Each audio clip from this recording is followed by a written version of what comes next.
اللہ تعالیٰ نے ہمارے سامنے چوائس رکھی کہ ہمیں کیا بننا ہے، اور اللہ رب العزت کی طرف سے خود اس کی دعوت بھی دی گئی ہے کہ تم اپنی سب سے بہترین چیز کو منتخب کرنا ہے، میری طرف سے کیا ہے، یہ میری پکار ہے۔ واللہ یدعو الی الجنۃ والمغفرۃ بإذنہ، اللہ تعالیٰ کو جنت کی دعوت دیتا ہے، اللہ تعالیٰ کو مغفرت کی دعوت دیتا ہے۔ واللہ یدعو الی دار السلام، اللہ تعالیٰ سلامتی کے گھر کی طرف بلا رہا ہے، مسلسل اللہ کی طرف سے ندا آ رہی ہے، آواز آ رہی ہے کہ میرا گھر سلامتی کا گھر ہے، اس میں داخل ہو جاؤ، ہمیشہ کے لیے سلامتی پا جاؤ۔ وَسَارِعُوا إِلَىٰ مَغْفِرَةٍ مِّن رَّبِّكُمْ وَجَنَّةٍ عَرْضُهَا السَّمَاوَاتُ وَالْأَرْضُ، لب کو جلدی کر اللہ کی مغفرت پانے کے لیے اور اللہ کی جنت پانے کے لیے، جس کی چوڑائی آسمانوں اور زمین کی طرح، جس کی چوڑائی ہوتی ہے، جو انجینئرنگ کے طلباء ہیں وہ تو خوب جانتے ہوں، تو اس کی لمبائی بھی کتنی ہوگی، اس کی اونچائی کتنی ہوگی، کوئی بتا نہیں سکتا۔ یہ جو پوری کائنات ہم دیکھ رہے ہیں، جو کائنات انسانوں کے سامنے کھلی ہوئی ہے، یہ آج کی بات نہیں، آج سے 25-30 سال پہلے کی بات ہے۔ اس کائنات کے بارے میں لوگوں کا یہ کہنا ہے کہ اگر کوئی ایسا جہاز فرض کر لیا جائے، ہوائی جہاز، جو 1 سیکنڈ میں 1,86,000 میل کے رفتار سے، جو روشنی کی رفتار ہے اس سے سفر کر رہا ہو اور اتنی تیزی سے ہو جا رہا ہو، تو جہاں سے انسان نے سفر شروع کیا وہاں تک اسے دوبارہ ایک پورا چکر کاٹ کر پہنچنے میں کم سے کم 1 ارب سال لگیں گے، اور وہ بھی بعض لوگوں کا کہنا ہے کہ اس وقت تک بھی کائنات پھیل کر کہیں سے کہیں پہنچ چکی ہوگی، اتنا بھی نہیں بلکہ وہ پہنچ ہی نہیں پائے گا۔ اتنی وسیع کائنات کی انسانوں کے سامنے منکشف ہوئی ہے، اور جو چیزیں منکشف ہوئی ہیں ان کے سامنے کھلی ہوئی ہیں، اس کی حیثیت ویسی ہی ہے جیسے تاحت نگاہ سمندر کو، قریب ہی ہم لوگ سب کے سب جانتے ہیں، اس سمندر کا کوئی نظارہ کرو، اس میں چند جہاز ادھر ادھر ٹہل رہے ہیں، ان جہازوں کی اس سمندر کے مقابلے میں جو حیثیت ہوگی، جو کائنات کا جو حصہ کھلا ہوا ہے، اس حصے کی حیثیت ان جہازوں سے بھی گئی گزری، اتنی وسیع کائنات۔ اور یہ سب پہلے آسمان کے نیچے، اور پہلا آسمان حدیث پاک میں، صحیح احادیث میں یہ بات آتی ہے کہ دوسرے آسمان کے مقابلے میں اس کی حیثیت ایسی ہے جیسے طاقت نگاہ ایک وسیع و عریض میدان اور اس کے درمیان میں چابی کا چھلہ دیکھا ہے رنگ، وہ جو اس میدان میں رکھ دی گئی ہو، تو اس کی جو حیثیت ہے پہلے آسمان کی دوسرے آسمان کے مقابلے میں وہ، دوسرے آسمان کی تیسرے آسمان کے مقابلے میں اسی طرح ہوتے ہوتے 7ویں آسمان تک آپ پہنچ جائیں تو اللہ کی کائنات کتنی وسیع ہے، یہ آسمان کتنے وسیع ہیں۔ اللہ کی جنت کی چوڑائی، اللہ نے فرمایا آسمان نے آسمانوں اور زمین کی طرح ہے، اتنی وسیع جنت کی طرف اللہ تعالیٰ دعوت دے رہا ہے۔ چوائس کرنا ہمارا اختیار ہے، اور اللہ تعالیٰ یہ بھی فرما رہا ہے کہ تم آؤ تو آگے رہنے کی کوشش کرو۔ ایک اور جگہ اللہ نے فرمایا سابقوا الی مغفرۃ من ربکم، کہ اللہ کی مغفرت پانے کے لیے تم سبقت کرو، دوسروں کو گرا کر، دوسروں کو دھکیل کر، دوسروں کو پچھاڑ کر، دوسروں کو اپنے ساتھ لیتے ہوئے چلو، لیکن آگے رہنے کی کوشش کرو۔ اور وہ آگے رہنے کا موقع اللہ تعالیٰ نے کسی امیر کو، کسی غریب کو، کسی کالے کو، کسی گورے کو الگ الگ مواقع نہیں رکھے، وہ تمام کے لیے یکساں مواقع ہیں۔ جو بھی آگے بڑھنا چاہتا ہے اللہ تعالیٰ کی طرف سے آگے بڑھایا جائے گا۔ وَجَنَّةٍ عَرْضُهَا كَعَرْضِ السَّمَاءِ وَالْأَرْضِ وَأُعِدَّتْ لِلَّذِينَ آمَنُوا بِاللَّهِ وَرُسُلِهِ، اس جنت کو پانے کے لیے جس کی چوڑائی جیسے آسمانوں اور زمین کی چوڑائی ہے، اور وہ ان لوگوں کے لیے تیار کی گئی ہے جو اللہ پر ایمان رکھتے ہیں، اس کے رسول پر ایمان رکھتے ہیں۔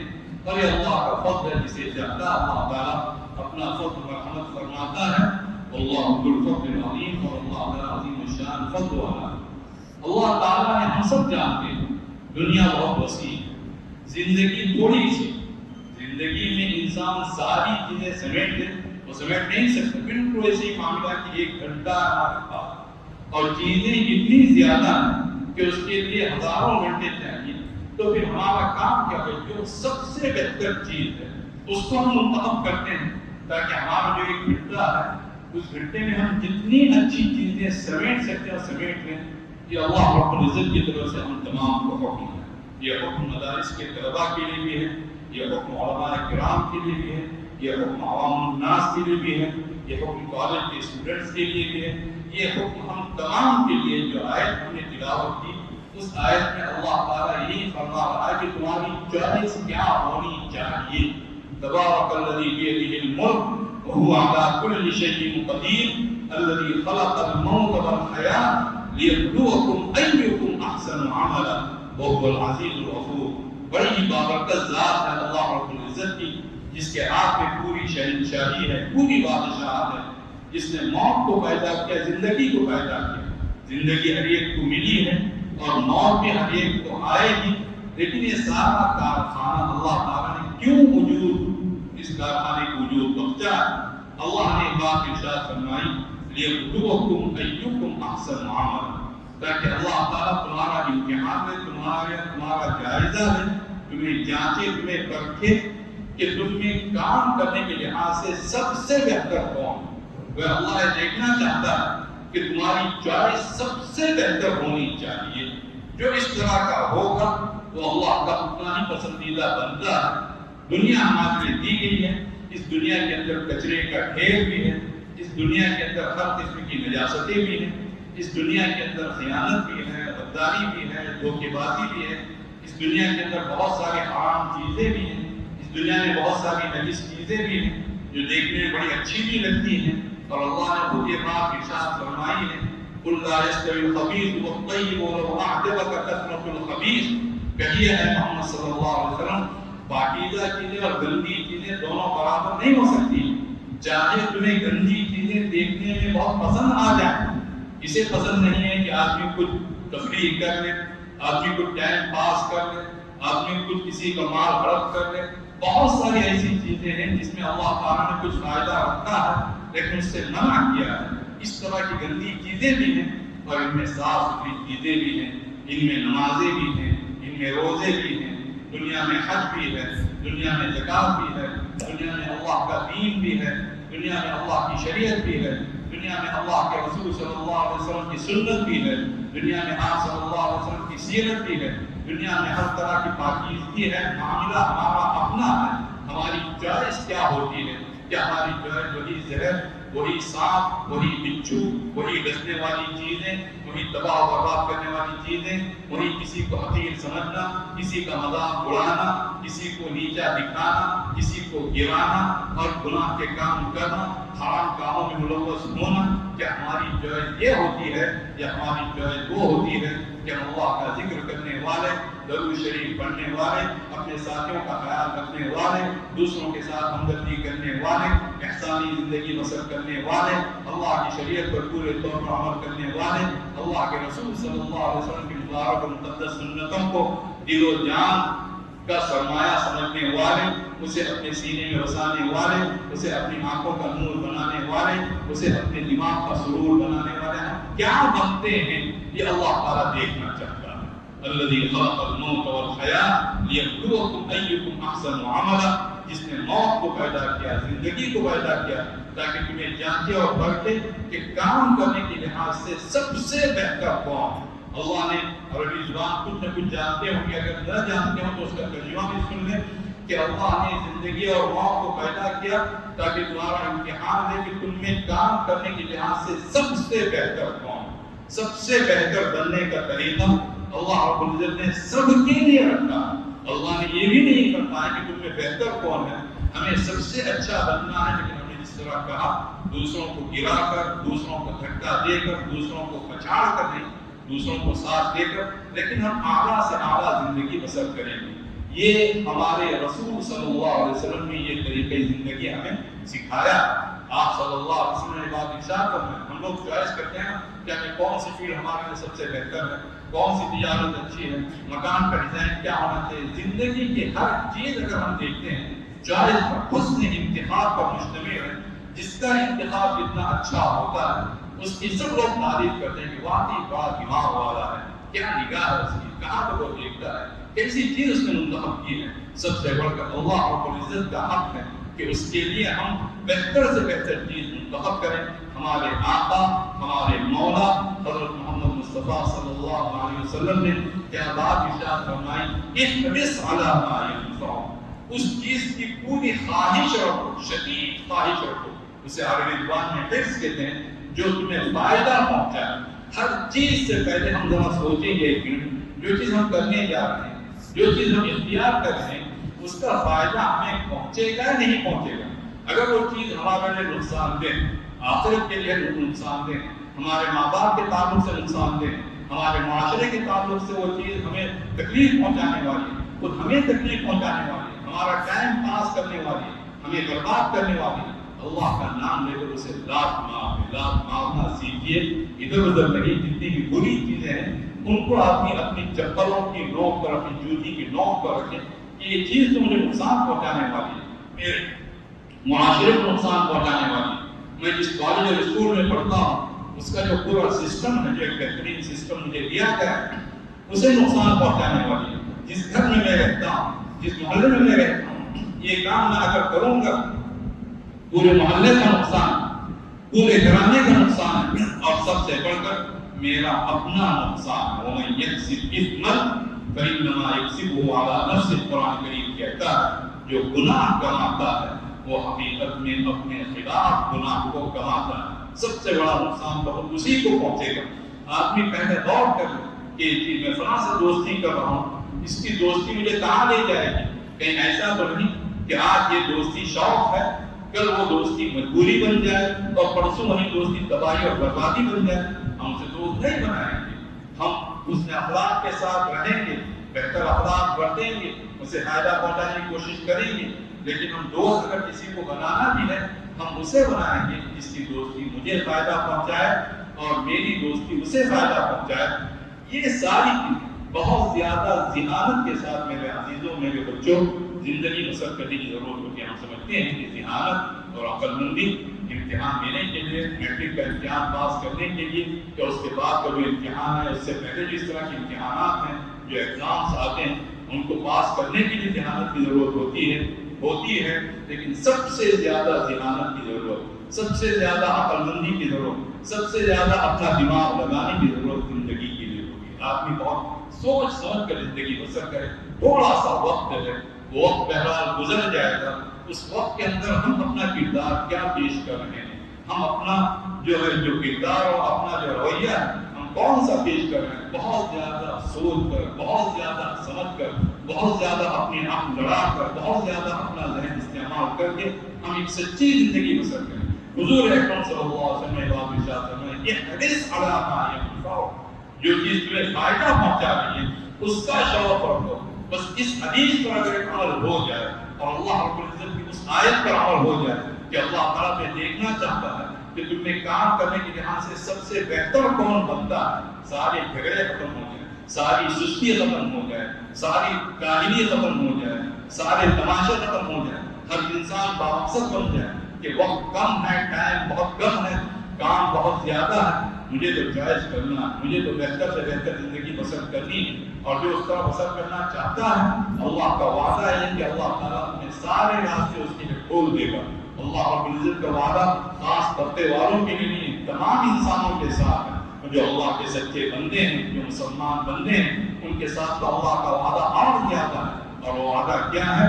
وَالَّذِينَ جَاهَدُوا فِينَا لَنَهْدِيَنَّهُمْ سُبُلَنَا. جو لوگ ہمارے راستے میں جدوجہد کرتے ہیں، محنت کرتے ہیں، آگے بڑھنے کی کوشش کرتے ہیں، ہم اپنی تمام راہیں ان کے لیے کھول دیں گے. تو ہمارے سامنے ایک پورا میدان ہے، ہمارے سامنے ایک پوری دنیا.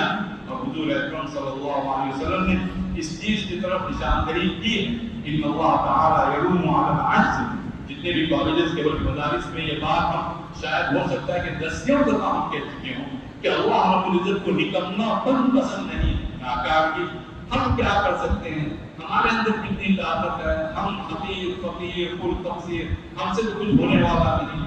ہم جتنا بھی پڑھیں گے تو ہمیں فیل بھی ہونا ہے، نعوذ باللہ. کبھی شیطان کس طرح کی پٹی پڑھاتا ہے، اس چیز کو چھوڑ دے، ہمیں آگے بڑھنا ہے. اور جو آگے بڑھتا ہے اس کے لیے راستے کھول دیے جاتے ہیں. وَلَقَدْ عَلِمْنَا الْمُسْتَقْدِمِينَ مِنْكُمْ وَلَقَدْ عَلِمْنَا الْمُسْتَأْخِرِينَ۔ قرآن کریم کا پیغام ہے، اس کا ایک ترجمہ یہ بھی ہے، تم میں سے جو آگے بڑھنا چاہتے ہیں ہم ان کو بھی جانتے ہیں، اور جو پیچھے ہٹنا چاہتے ہیں ان کو بھی ہم جانتے ہیں۔ ہمارے نبی، ہمارے آقا، ہمارے مولا حضرت محمد مصطفیٰ صلی اللہ علیہ وسلم نے ہمیں جو درس دیا ہے وہ آگے بڑھنے کا ہے۔ ان اللہ تعالی یلوم علی العجز، اللہ تعالیٰ نکمے پن کو کنڈم کرتا ہے۔ حضور اکرم صلی اللہ علیہ وسلم دعائیں فرماتے تھے، اس دعاؤں میں ایک عظیم دعا یہ بھی ہے، اللہم انی اعوذ بک من العجز والکسل، اے اللہ میں تیری پناہ دیتا ہوں، تیری پناہ چاہتا ہوں اس چیز سے کہ ناکارگی سے اور اس کے ساتھ ساتھ سستی سے۔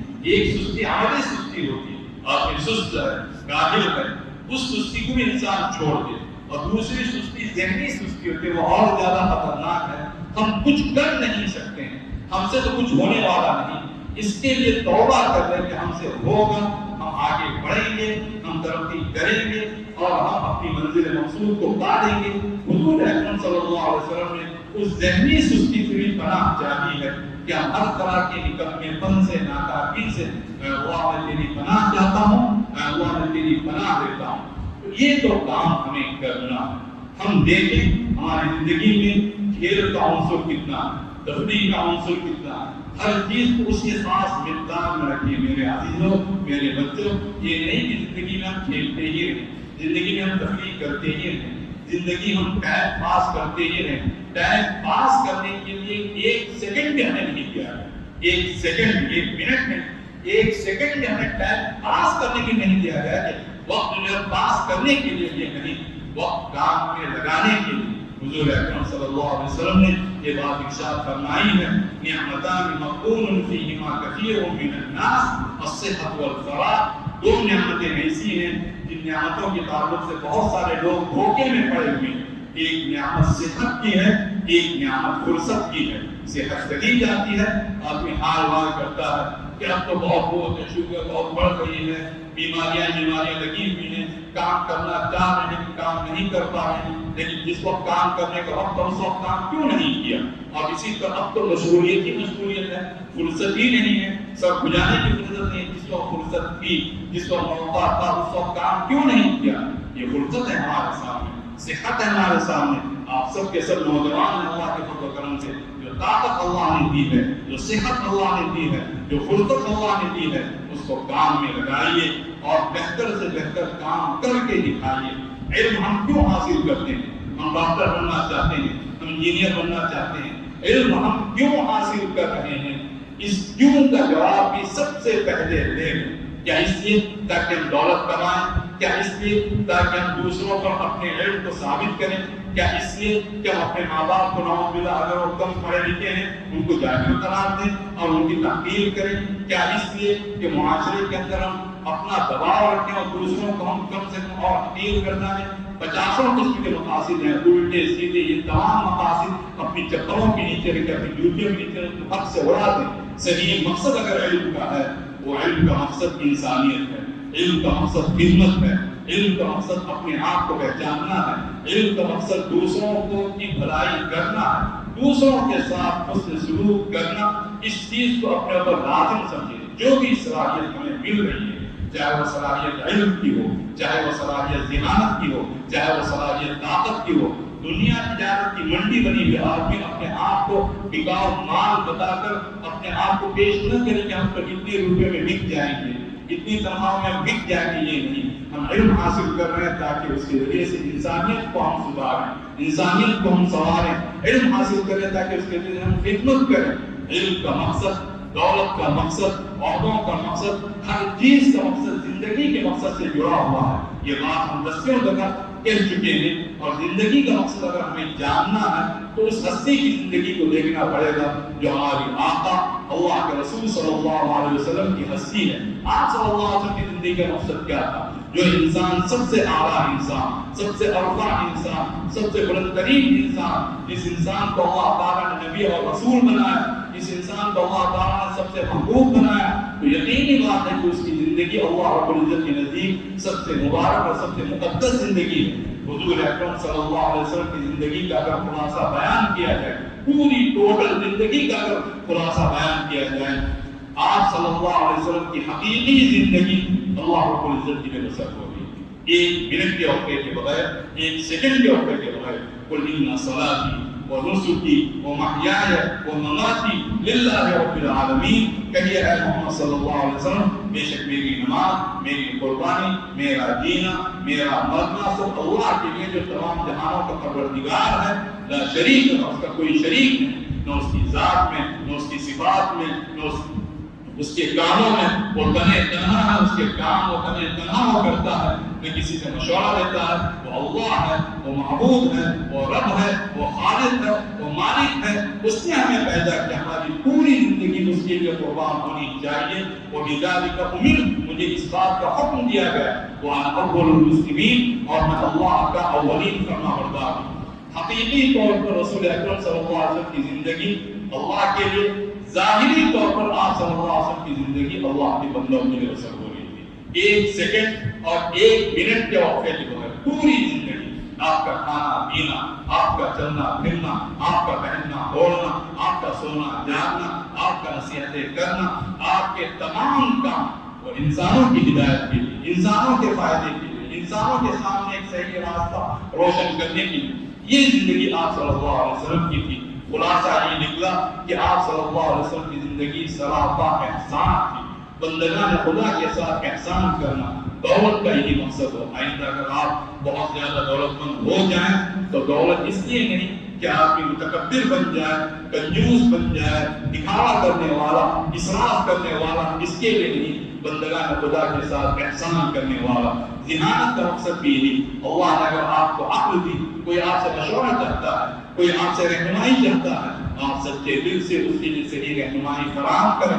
اللہ نے آپ کو اگر علم دیا، اور تمام کے تمام انشاءاللہ آئندہ صاحب علم بنیں گے، اس علم کا مقصد احسان ہے۔ بندگان خدا کے ساتھ احسان، اپنے ماں باپ کے ساتھ احسان، اپنے بھائیوں کے ساتھ احسان، اپنے معاشرے کے ساتھ احسان، اپنے اسکول و کالج کے ساتھ احسان، اپنے اساتذہ کے ساتھ حسن سلوک، اپنے بڑوں کے ساتھ حسن سلوک، اپنے چھوٹوں کے ساتھ احسان۔ اس مقصد کو لے کر اگر آپ آگے بڑھیں گے، اللہ رب العزت کی طرف سے مسلسل احسانات کی باری آپ پر ہوگی۔ الجزاء بالاحسان الا الاحسان، احسان کا بدلہ تو بس احسان ہے۔ آپ کی طرف سے اگر احسانی زندگی بسر ہوگی، اور یہ زندگی ہر ایک بسر کرنا طے کرے، ہمیں جو بھی صلاحیت ملے گی، ہم اس صلاحیت پر خزانے کا صاف بن کر بیٹھ نہیں جائیں گے، وہ صلاحیت اللہ کے بندوں کے لیے مقرر کر دیں گے۔ ہم اسی طرح دوسرے اللہ کے بندوں کے لیے اپنی صلاحیت کو، اپنی ذہانت کو، اپنے مال کو، اپنے علم کو، اپنی جو اللہ تعالیٰ نے ہمیں جو کچھ بھی عطا فرمایا ہے، ہم بندگان خدا کے لیے اس کو وقف کریں گے۔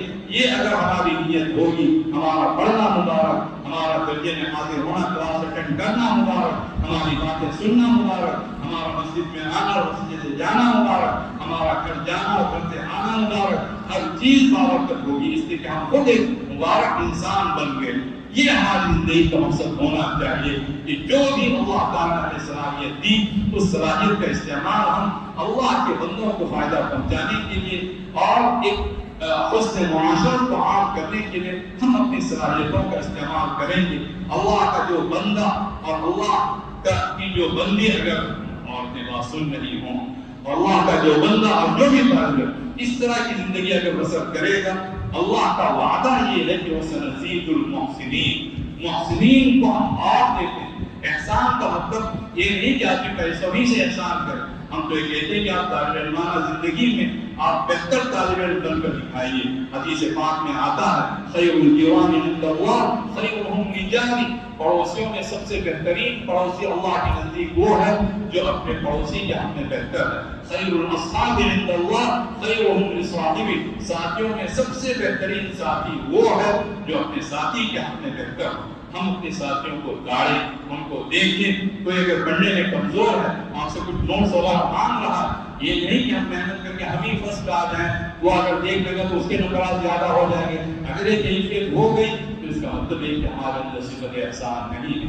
ہم احسان کرنے والے بنے، ہمارا قریب میں جو ہے اس کے ساتھ احسان کرنے والا. بلکہ ہم تو یہاں تک مدارس کے طلباء کو ہم یہ بات کہتے ہیں، امتحان کا وقت ہے، ایگزام کا وقت ہے، اور 1 گھنٹہ باقی اس وقت جو آدمی دیکھتا ہے، بہت جو دنیا و مافیا سے بے خبر رہتا ہے، اسے عام چیزیں دیکھنی ہوتی ہیں، اس وقت دیکھ رہا ہوتا ہے. اس وقت کوئی سوال آ جائے تو آدھا سے دیکھ کر پٹا کر لکھے گا اور اچھے سے اچھے نمبرات پائے گا.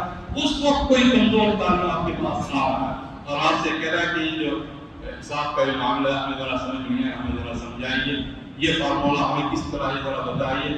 اس وقت اگر آپ نے اسے سمجھایا، آپ جانتے ہیں کہ اسے سمجھانا ہمارے 20 منٹ چلے جائیں گے اور اس 20 منٹوں میں ہم بہت کچھ پڑھ سکتے ہیں. اسے سمجھانے کا مطلب یہ ہے کہ ہمارے اپنے نمبرات کم ہو جائیں گے. اس وقت بھی ہم اللہ کا نام لے کر اسے سمجھائیں. ہم اپنی پڑھائی اس وقت چھوڑ دیں.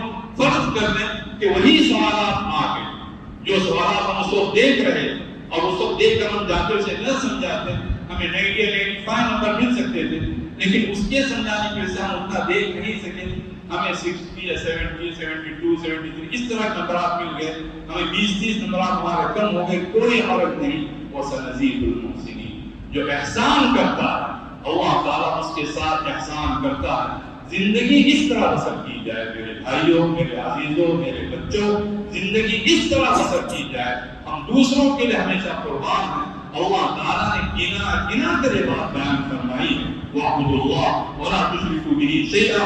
ایک اللہ کی عبادت کرو، اس کے ساتھ کسی کو شریک نہ کرو. وَبِالْوَالِدَيْنِ إِحْسَانًا، والدین کے ساتھ احسان کرو. وَبِذِي الْقُرْبَىٰ، رشتہ داروں کے ساتھ احسان کرو. وَالْيَتَامَىٰ، یتیموں کے ساتھ احسان کرو. وَالْمَسَاکِینِ، مسکینوں کے ساتھ احسان کرو. وَالْجَارِ ذِي الْقُرْبَىٰ، تمہارا جو قریبی پڑوسی ہے اس کے ساتھ احسان کرو. وَالْجَارِ الْجُنُبِ، تمہارا جو دور کا پڑوسی ہے اس کے ساتھ احسان کرو. وَالصَّاحِبِ بِالْجَنبِ، جو تمہارے پہلو میں آ کر بیٹھ جائے، اسکول میں، کالج میں، جس کی سیٹ تمہارے سیٹ سے قریب ہے اس کے ساتھ احسان کرو. اسے اچھا لگے کہ ہم اس کے پاس بیٹھے ہوئے ہیں، یہ ہماری مدد کرے گا، یہ ہمارے لیے آسانی فراہم کرے گا. یہ نہیں کہ ہمارا مذاق اڑائے گا، ہمیں پریشان کرے گا.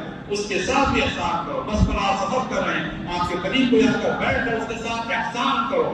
جہاں کہیں بھی آپ کے بازو میں اگر کوئی ہے، نماز میں آپ کے ساتھ کوئی آ کر کھڑا ہو جائے تو اپنے اعضاء کو اس طرح ہاتھ اس طرح تن کر کھڑا ہو گیا، معلوم ہو رہا ہے کہ ہاتھ میں لوہا اسے ذرا ٹکرا جائے، اسے تکلیف ہوئی نہیں. لیکن حتیٰ فکم حدیث بات کا آتا ہے، اپنے کندھوں کو نرم کرو. کوئی آ کر تمہارے بازو میں کھڑا ہو جائے، اسے اچھا لگے کہ ہم اس کے بازو میں کھڑے ہو گئے ہیں.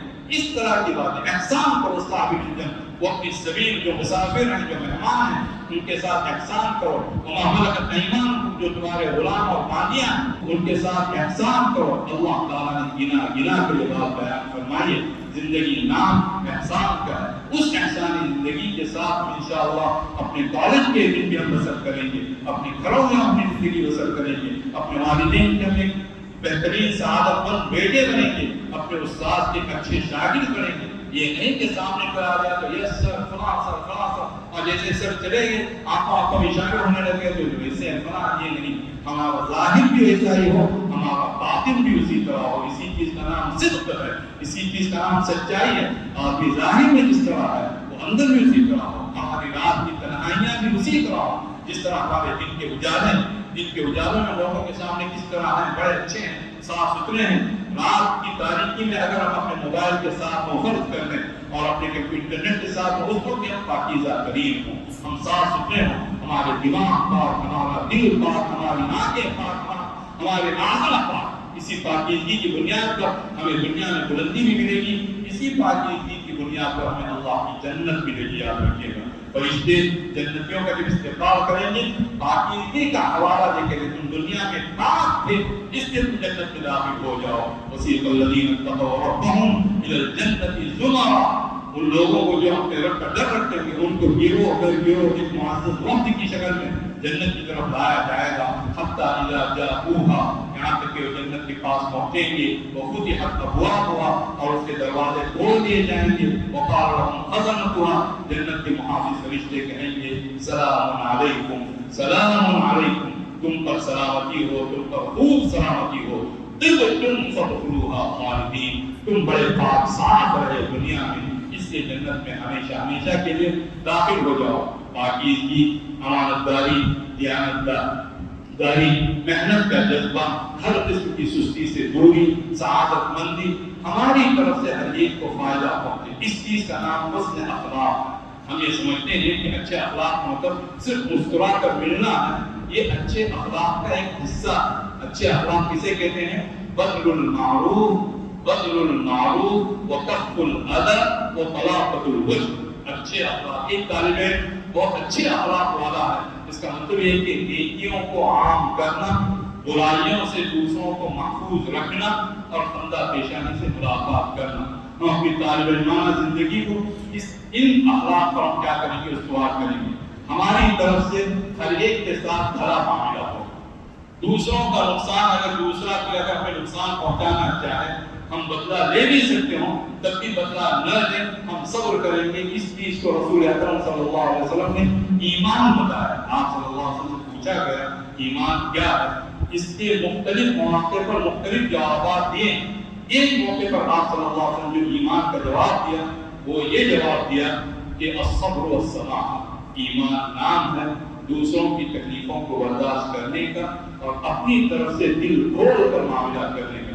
خدا نے ہمیں تکلیف کو جب سے ہم چھوڑیں گے نہیں، موقع آئے گا تو ہم بتائیں گے۔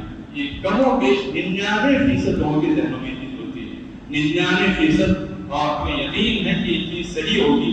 یہ جو ہم عدد پیش کر رہے ہیں کہ موقع آنے پر، موقع اگر ملے گا تو اسے ہم بخشیں گے نہیں، اس وقت انسان طے کر لے، موقع ملے نہ ملے ہم دل سے اسے معاف کر دیتے ہیں، اس کے ساتھ ہمارا رویہ اچھا ہو۔ اس چیز کا نام حسن اخلاق ہے۔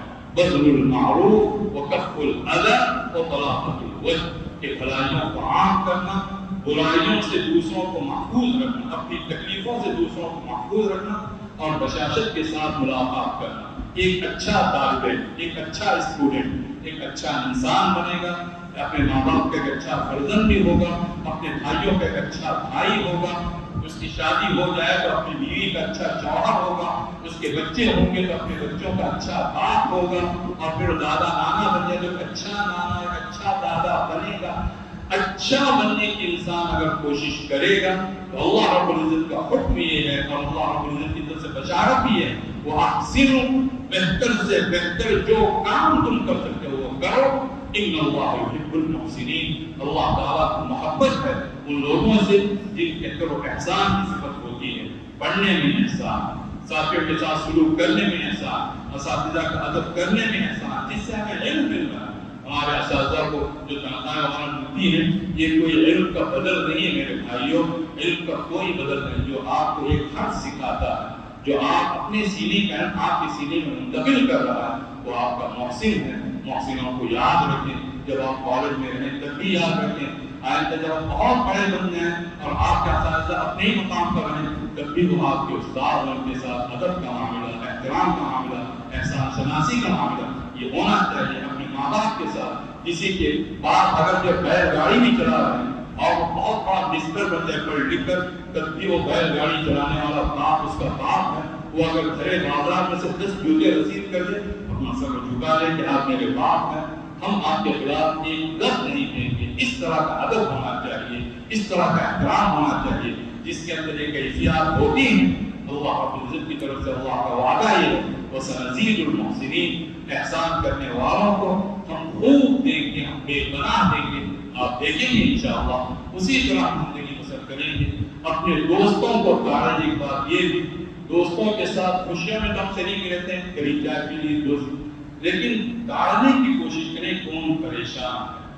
واہ کی مجلسوں میں تو سب شریک ہوتے ہیں، لیکن کبھی آہ کے ساتھی بننے کی کوشش کریں۔ تارے بساطہ کے ہوتا ہے، 10 سال تک دوستی رہتی ہے، لیکن وہ دوست اپنی پریشانی اپنے دوست کو بتانے کی ہمت نہیں کرتا۔ لیکن آدمی دیکھے کون کرے، کیا بات ہے، کیا پریشانی ہے، گھر میں کوئی بیمار ہے، کوئی خاص مسئلہ ہے، ہم آپ کے ساتھ ہیں، کچھ نہیں تو میں آپ کی دعا کروں گا۔ وہ واہ کی سینکڑوں مجلسیں بھول جائے گا، لیکن آپ کی اس مجلس میں کہ آڑے وقت میں ہمارے ساتھ آئے، اس نے ہمیں تسلی دی تھی، اسے کبھی فراموش نہیں کرے گا۔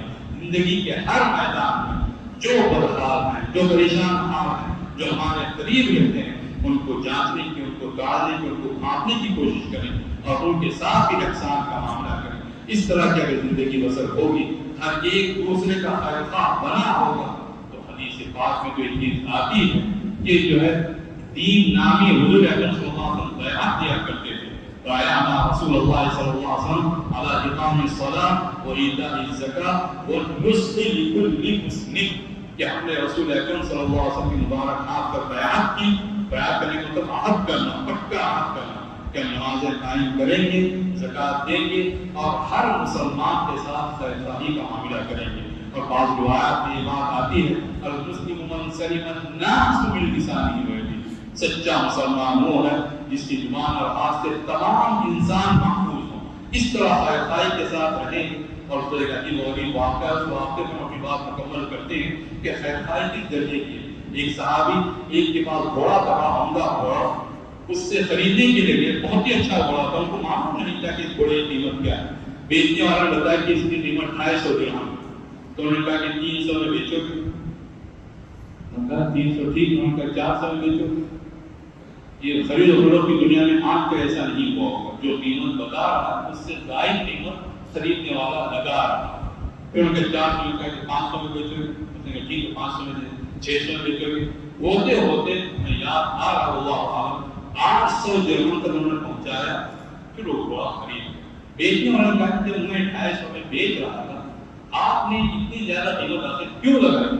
تو انہوں نے کہا کہ میں نے حضور اکرم صلی اللہ علیہ وسلم سے بات سنی تھی اور میں نے بیعت بھی کی تھی کہ نماز قائم کروں گا، زکوٰۃ ادا کروں گا، ہر مسلمان کے ساتھ خیر خواہی کروں گا.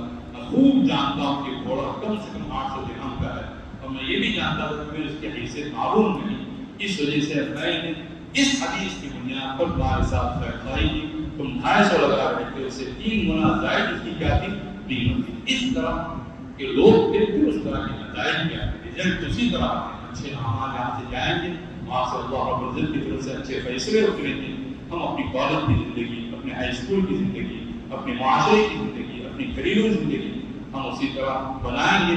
ہمارے ماں باپ ہمیں دیکھیں ان کی آنکھیں ٹھنڈی کہ واقعی ہمارا بیٹا اس طرح ترقی کر رہا ہے. ہمارا اساتذہ ہمیں دیکھیں ان کی آنکھیں ٹھنڈی ہوں کہ ہمارے شاگرد اس انداز سے زندگی بسر کر رہے ہیں. اور سب سے بڑھ کر اللہ رب العزت کی نگاہ ہم پر پڑے تو اللہ تعالیٰ کو خوشی محسوس ہو کہ میرا بندہ میرے لیے ایک سچی زندگی بسر کر رہا ہے. اللہ تعالیٰ اسی طرح کی سچائی، وہ انسانی زندگی، وہ امانت، وہ دیانت، وہ خیانت سے دوری، اور زندگی میں سب سے بہتر چیز کو چوائس کرنا، بہتر سے بہتر چیز کو حاصل کرنا، اس طرح کی زندگی ایک ایک طالب علم کو، ایک ایک استاد کو، یہاں اور لوگ موجود ہیں تو ان میں سے ایک ایک فرد کو اللہ تعالیٰ اس طرح کی زندگی نصیب فرمائے. یہ زندگی اگر آپ بسر کریں گے، اپنی آنکھوں سے دیکھیں گے، انتباہ پہلے کو کرنا، اللہ تعالیٰ ایک اچھی عمر عطا کرے.